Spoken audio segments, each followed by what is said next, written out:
नमस्कार, आप सभी का स्वागत है डेली 24 भारत में। मैं हूं आपके साथ शिखा गुप्ता। रुख करते हैं अभी तक की बड़ी खबरों का। प्रधानमंत्री नरेंद्र मोदी की अध्यक्षता में बुधवार को हुई केंद्रीय मंत्रिमंडल की बैठक में देश की कृषि और ऊर्जा क्षेत्र को नई दिशा देने वाली 3 बड़े फैसलों को मंजूरी दी गई। इनमें एक और जहां कृषि जिलों के समग्र विकास की योजना को स्वीकृति दी गई, तो वहीं दूसरी ओर रिन्यूएबल एनर्जी में बड़े पैमाने पर निवेश का रास्ता साफ किया गया। कैबिनेट ने प्रधानमंत्री धन धान्य कृषि योजना को 2025 से 26 से शुरू कर 6 वर्षों के लिए मंजूरी दी है। इसका टारगेट 100 कृषि जिलों का विकास करना है। ये योजना नीति आयोग के आकांक्षी जिलों कार्यक्रम से प्रेरित है, लेकिन ये खास तौर से कृषि और उससे जुड़े क्षेत्रों पर केंद्रित है। योजना का मकसद कृषि उत्पादक बढ़ाना है और फसल डाइवर्सिफिकेशन को प्रोत्साहित करना है, टिकाऊ कृषि ऑप्शन को अपनाना, पंचायत और ब्लॉक स्तर पर भंडारे की सुविधा बढ़ाना, सिंचाई व्यवस्था को बेहतर करना शामिल है। इस योजना को आपको बता दें 11 मंत्रालयों की 36 योजनाओं के कोऑर्डिनेशन के जरिए लागू किया जाएगा, जिसमें राज्य सरकारों की योजनाओं और निजी क्षेत्रों की साझेदारी भी शामिल होगी। 100 जिलों का चयन कम उत्पादकता, कम फसल साइकिल और कम लोन डिस्ट्रीब्यूशन जैसे 3 प्रमुख मानकों के आधार पर यह सब किया जाएगा। हर राज्य में कम से कम एक जिला शामिल भी किया जाएगा। बंगाल से बड़ी खबर सामने आ रही है। पश्चिम बंगाल की मुख्यमंत्री ममता बनर्जी आज कोलकाता में प्रोटेस्ट मार्च निकाल रही है। बीजेपी शासित राज्यों में बंगाली नागरिकों के साथ भेदभाव के विरोध में बारिश के बीच विरोध मार्च ममता बनर्जी ने किया। इस प्रोटेस्ट मार्च में अभिषेक बनर्जी सहित सत्तारूढ़ तृणमूल कांग्रेस के कई शीर्ष नेता भी शामिल रहे। कोलकाता में लगातार हो रही बारिश के बीच ममता बनर्जी और उनकी पार्टी के नेता बीजेपी छी छी के नारों के बीच 3 किलोमीटर लंबा मार्च निकाल रहे हैं। इस दौरान लगभग 1500 पुलिस कर्मियों को तैनात किया गया। इस दौरान ममता बनर्जी ने कहा, मैं भारत सरकार के रुख से निराश हूं। भारत सरकार ने एक नोटिफिकेशन जारी किया है, हम इस नोटिफिकेशन को चुनौती देंगे। इस नोटिफिकेशन में कहा गया है कि संदिग्ध बांग्लादेशियों को गिरफ्तार करो और उन्हें डिटेंशन कैंप में रखो। ये नोटिफिकेशन बीजेपी शासित राज्यों में जारी हुआ है। बता दें, हाल ही में ओडिशा के झारसुगुड़ा में 444 संदिग्ध बांग्लादेशी नागरिकों को डिटेन किए जाने की घटना के बाद यह प्रोटेस्ट मार्च निकाला जा रहा है। टीएमसी का दावा है कि इन 444 कथित बांग्लादेशी नागरिकों में से 200 बंगाल के प्रवासी मजदूर शामिल हैं। इंडियन यूनियन मुस्लिम लीग के राष्ट्रीय उपाध्यक्ष मौलाना कौसर हयात खान ने कांवड़ यात्रा को लेकर गृह मंत्री अमित शाह को एक पत्र लिखा। उन्होंने कांवड़ यात्रा से आम लोगों को हो रही परेशानियों के मद्देनजर गृह मंत्री को यह पत्र लिखा है, जिसमें उन्होंने कहा है कि कांवड़ यात्रा अत्यधिक धार्मिक उन्माद की वजह बन रही है। छोटी छोटी सी बात पर गाड़ियों और रिक्शाओं और ढाबों और होटलों को निशाना बनाया जा रहा है।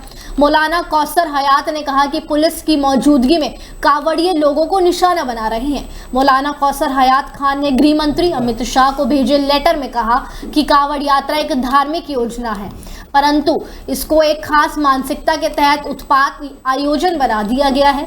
जब से कांवड़ यात्रा शुरू हुई है तब से लगातार उत्पात और हिंसा का माहौल बन गया है। अत्यधिक धार्मिक उन्माद की वजह से छोटी छोटी मामूली बातों को लेकर कांवड़ियों द्वारा मारपीट करना और कार, मोटरसाइकिल, ई रिक्शा व अन्य वाहनों को क्षतिग्रस्त करना और ढाबों व खानों की दुकानों पर उत्पात मचाना एक आम बात हो गई है और ये सब कुछ पुलिस की मौजूदगी में हो रहा है। कुछ जगहों पर तो कांवड़ियों का पुलिस से भी टकराव हुआ, जिसमें पुलिस के लोग भी जख्मी हुए हैं। कांग्रेस के वरिष्ठ नेता और नेता प्रतिपक्ष राहुल गांधी ने प्रधानमंत्री नरेंद्र मोदी को एक चिट्ठी लिखी है। उन्होंने इस चिट्ठी में संसद के मॉनसून सत्र के दौरान जम्मू कश्मीर के राज्य को दर्जा बहाल करने के लिए सरकार की ओर से बिल लाने का आग्रह किया है। राहुल गांधी ने इस चिट्ठी में लिखा है कि जम्मू कश्मीर को राज्य का दर्जा बहाल करने की मांग है, वैध है कि संवैधानिक और लोकतांत्रिक अधिकारों पर आधारित है। तो चिट्ठी में कहा गया है कि पिछले 5 साल में जम्मू कश्मीर के लोगों ने पूर्ण राज्य का दर्जा बहाल करने की मांग की है।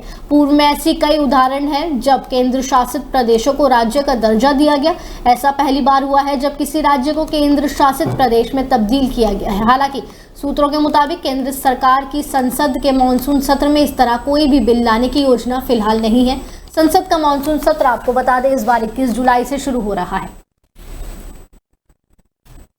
दिल्ली एनसीआर के कई इलाकों में बिजली की गरज के साथ भारी बारिश हो सकती है। इसको लेकर भारतीय मौसम विज्ञान विभाग ने अलर्ट जारी किया है।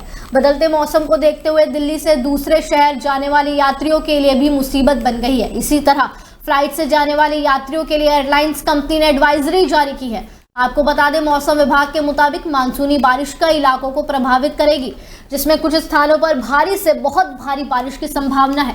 आईएमडी ने बताया है कि अगले 2 घंटे के अंदर दिल्ली और एनसीआर के करनाल, जिंद, सोनीपत, गोहाना, गन्नौर, सोनीपत, रोहतक, खरखोदा, मटनहेल, झज्जर, फर्रुखनगर, सोहाना, रेवाड़ी जैसे कई इलाकों में, आपको बता दें मथुरा भी जिसमें शामिल है, इनमें हल्की गरज चमक और 30 से 50 किलोमीटर घंटे की रफ्तार से तेज हवाएं चलने की संभावना है। अगली खबर शाहदरा से सामने आ रही है। जी हां, शाहदरा जिले के जगतपुरी थाना क्षेत्र में ओल्ड गोविंदपुरी इलाके में एक मकान में भीषण आग लग गई है। आग की सूचना मिलते ही थाना प्रभारी व पुलिस टीम मौके पर पहुंची। फायर ब्रिगेड की मदद से 10 में से 6 लोगों को सुरक्षित बाहर निकाला गया। कहा जा रहा है कि 4 लोग झुलस गए हैं, जिन्हें तुरंत डॉक्टर हेडगेवेर अस्पताल ले जाया गया, जिसमें तनवीर, नुसरत 2 लोगों की मौत हो गई है। फैजल और आसिफ का इलाज फिलहाल जारी है। आग लगने के कारणों का अब तक पता नहीं चल सका है। पुलिस द्वारा जांच जारी है। फिलहाल स्थिति नियंत्रण में बताई जा रही है। फायर को मिलने के बाद तुरंत हम लोग सीन पे पहुंचे हैं और यहाँ पे हमने रेस्क्यू किया है, जिसमें से 4 पर्सन्स इंजर्ड हुए हैं। उन्हें हॉस्पिटल में भेजा गया है हेडगेवार में, और उसके बाद में अभी फायर को इन चारों में किसी की डेथ तो नहीं हुई? डेथ के विषय में डॉक्टर डिक्लेयर करेंगे। अभी भेजा है हमने इंजर्ड हॉस्पिटल में। टोटल कितनी गाड़ी पहुंचे आपके पास? टोटल हमारी 6 गाड़ी पहुंची। कॉल टाइम क्या था? कॉल टाइम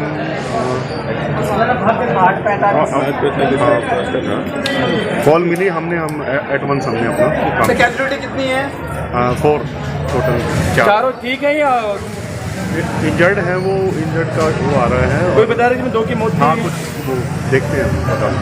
सर इसका भाई आया ना, बोलता है कि मेरे भाई की मौत हो गई, 2 की मौत बता रहे हैं। 2 का यही है कि